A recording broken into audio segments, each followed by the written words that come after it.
A couple of teams kind of fit in this category, and I guess, for lack of a better word, the category is purgatory, and we're doing a kind of a early season thoughts preview for the Sacramento Kings. Purgatory. I think the New York Knicks over the last couple of years have been really been the same outcome every year. But to even a greater extent, it's the Sacramento Kings. Longest time not in the playoffs for 12 years right now. 12-year drought for this team. They've always been in the lottery, and it seems like they have very little to show for it. Playing in the Arco Arena years ago was considered to be kind of a big chore. Now, the Kings, where the home arena is kind of is a place where visiting teams could almost pencil in an easy victory. Is there a light at the end of the tunnel? You might make the argument. They signed 3 free agents last year. Respect the guys. George Hill, Zach Randolph, Vince Carter. 2 of the 3 have since moved on. But the fact remains that those guys were willing to come to Sacramento. Now, it seems like, with recent draft moves, it seems like the Kings are finally headed in the right direction.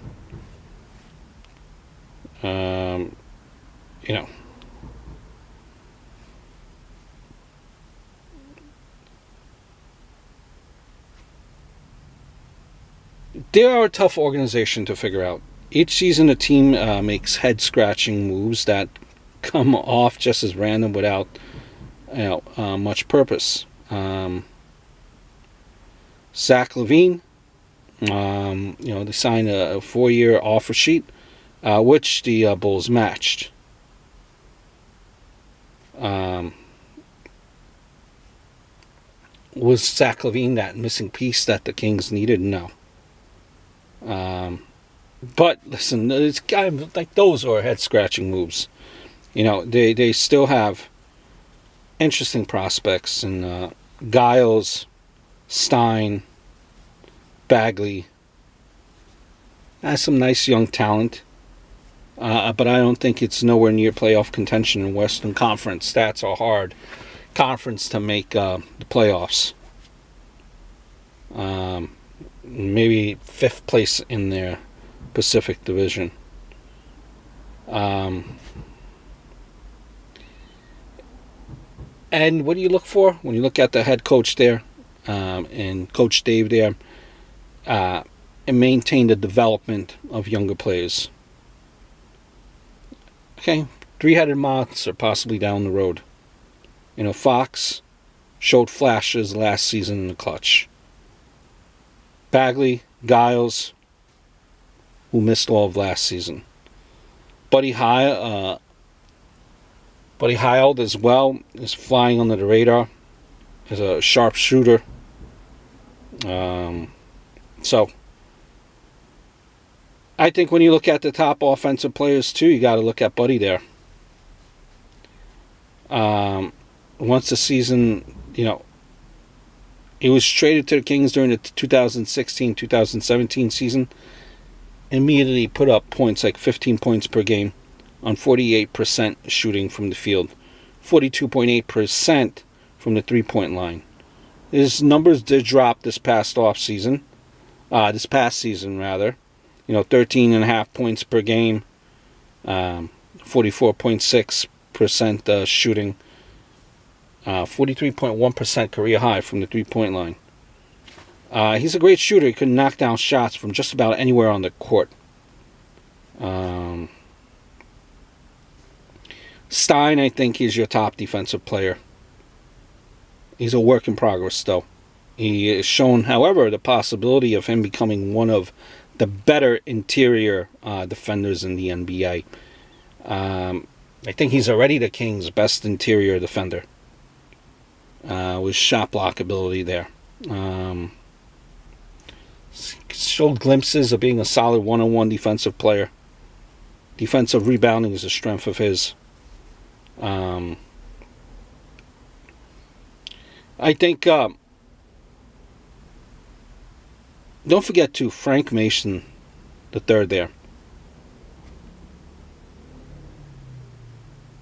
Second round pick. Okay, I like him. One of the Kings' top contributors off the bench, right? In this guy. So you look for him and what he could do.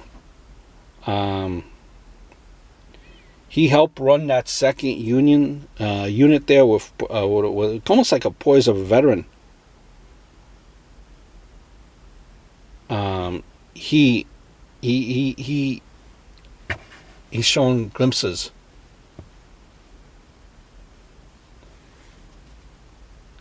I like what he does off the bench.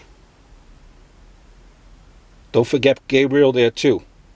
He was signed to a two-way contract with the Kings, so it's likely he'll spend most of the season in the G League there too.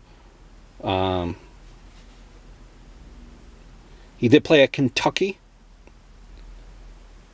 He did show some glimpses, and he's only 21 years old. He's already got a nice shooting touch from outside. He's the mold of an interior shot blocker. Look out for him, this guy too. I think the weaknesses, when you look at the Kings, it's just that they have a losing culture. Constant losing can be devastating, I think, in the NBA, especially with young players. That's kind of the risk you take when you end up tanking or just flat out being bad, right? Just like how a culture of winning can take place, the opposite is true as well. Losing kind of becomes the norm, and it's what fans and players alike come to know and expect.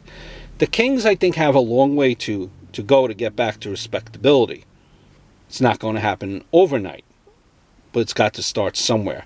The Kings really need to show the world this season that they no longer are a pushover. That's what you look for, I think, in this season. They don't need to win as much as they need to be competitive. I think if you're a King fan, that's what you look for, competitiveness. A bunch of losses by 1 point is better than a bunch of blowouts. I hope all is well, and I look forward to speaking to you guys very, very soon.